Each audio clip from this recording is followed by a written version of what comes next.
साथियों नमस्कार, जय जोहार, जय छत्तीसगढ़, जय भारत माता। साथियों पुनः मैं अपने YouTube channel Kanwade CG and Hindi blog में आप सबका पुनः हार्दिक अभिनंदन करता हूं, स्वागत करता हूं। और जैसे कि आप सबको पता है, आप सबको जानकारी है, हमारे प्रदेश, हमारे छत्तीसगढ़ राज्य के अगले मुख्यमंत्री के रूप में श्री विष्णुदेव साय जी जो हैं 13 दिसंबर 2023 को जैसे ही मुख्यमंत्री पद की शपथ लेंगे, वैसे ही हमारे प्रदेश के किसानों का बल्ले बल्ले होना तो तय माना ही जा रहा है। साथ ही हम बता देना चाहेंगे कि हमारे प्रदेश छत्तीसगढ़ प्रदेश के जितने भी कर्मचारी वर्ग है, उनका भी बल्ले बल्ले होना तय माना जा रहा है। साथियों, हमारे प्रदेश के मुख्यमंत्री के रूप में 13 दिसंबर सन 2023 को अगले मुख्यमंत्री के रूप में श्री विष्णुदेव साय जी जो हैं, वो हमारे प्रदेश के कमान संभालेंगे। वैसे ही हमारे जो प्रदेश के किसान हैं, उनके खातों में जो बोनस का पैसा है वो तत्काल डाल दिया जाएगा, तुरंत डाल दिया जाएगा।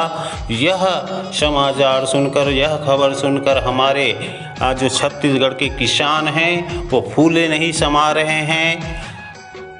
और सरकार बनने से पहले हमारे प्रदेश के जो किसान हैं, हमारे राज्य छत्तीसगढ़ के जो किसान हैं, वो भाजपा सरकार को कोटि कोटि बधाई दे रहे हैं, धन्यवाद ज्ञापित कर रहे हैं। सरकार बनने से पहले हमारे प्रदेश में कांग्रेस की जो पार्टी है, उन्होंने जो कर्ज माफ़ी की घोषणा उनके द्वारा किया गया था, जिसका असर या प्रभाव हमारे छत्तीसगढ़ प्रदेश के किसानों में देखने को नहीं मिला।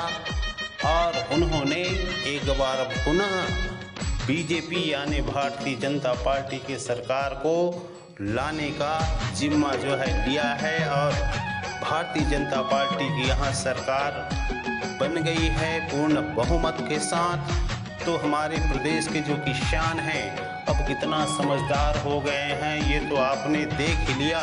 हमारे प्रदेश के किसानों पर कर्ज माफ़ी का कोई असर नहीं पड़ा।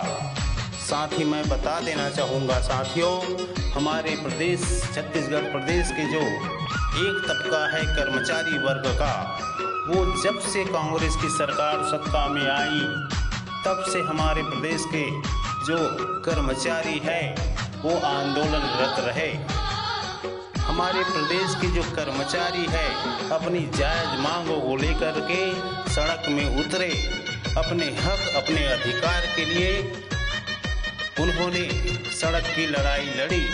यहाँ तक कि महंगाई भत्ता, जो कि समस्त भारत देश के साथ समस्त प्रदेश छत्तीसगढ़ प्रदेश के कर्मचारियों का भी एक अधिकार है, एक हक बनता है।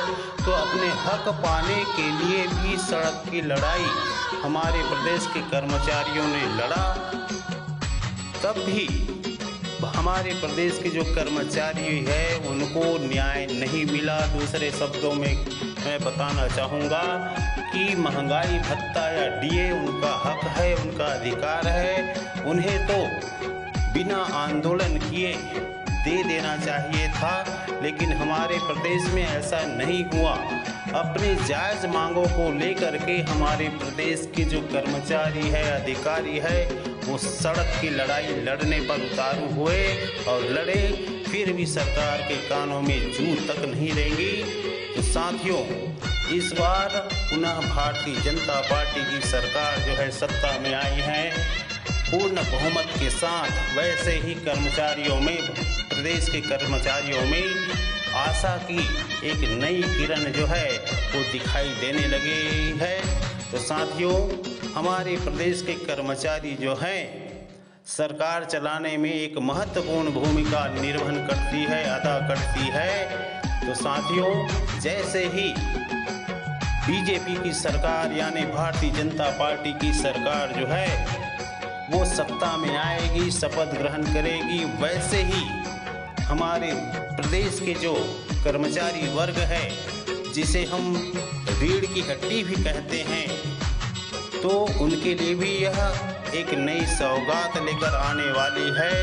हमारे प्रदेश के जितने भी अधिकारी हैं, जितने भी कर्मचारी वर्ग है, उनको भी खुश करने का जो योजना है वो हमारे छत्तीसगढ़ के आने वाली बीजेपी की सरकार ने तय कर लिया है।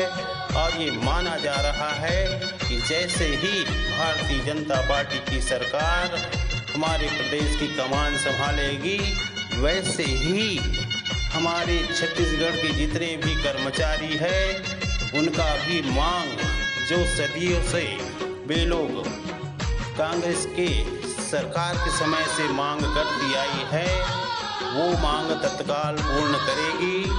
ये तो तय माना जा रहा है और ये बड़ी अच्छी खबर है, क्योंकि सरकार के विकास कार्यों को जन जन तक, जनता तक ले जाने का काम जो है प्रदेश के सरकारी कर्मचारी और अधिकारी करते हैं, तो उनकी जायज़ मांग बिल्कुल पूर्ण होगा, इसमें कोई संदेह